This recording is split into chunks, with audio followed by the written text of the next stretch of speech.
सबैलाई टाँसिदिले अनि नमस्ते।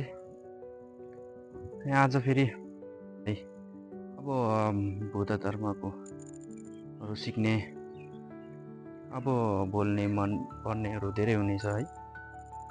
त्यसैले अनि म चाहिँ तपाईँहरूलाई अब बुद्ध धर्मको त्यो छे भनिन्छ नि अब है, त्यो छे चाहिँ पढाउनु भन्दा पनि अब सिकाउन जाँदैछु है।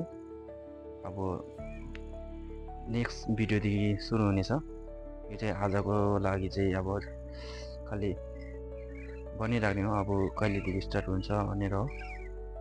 अब छे पढ्ने मनपर्नेहरू धेरै हुने गर्दछ। त्यसैले अब छे पढाउने गुरु हुँदैन है, अनि गुरु पाउनलाई अलिकति गाह्रो हुन्छ। गुरु पाइहाल्यो भने अब गुरुहरूले अब टाइम दिनु सकिँदैन है, किनकि अब उहाँहरूको पनि अब पढाइ गर्ने मन हुन्छ थरीथरीको। त्यसैले गर्दा चाहिँ कि अब मलाई भन्दा नि म त अब गुरु होइन, त्यसैले नि अब अलिकति विद्यार्थी हो।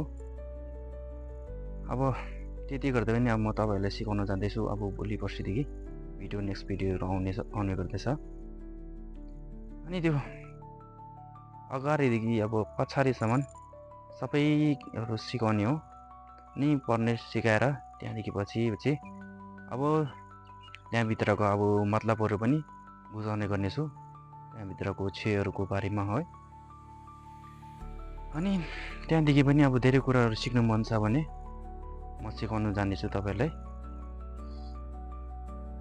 त्यसै कारणले अब आजको लागि चाहिँ यति नै छ भनेर भन्ने गर्दछु। ल, सुत्छु चाहिँ न।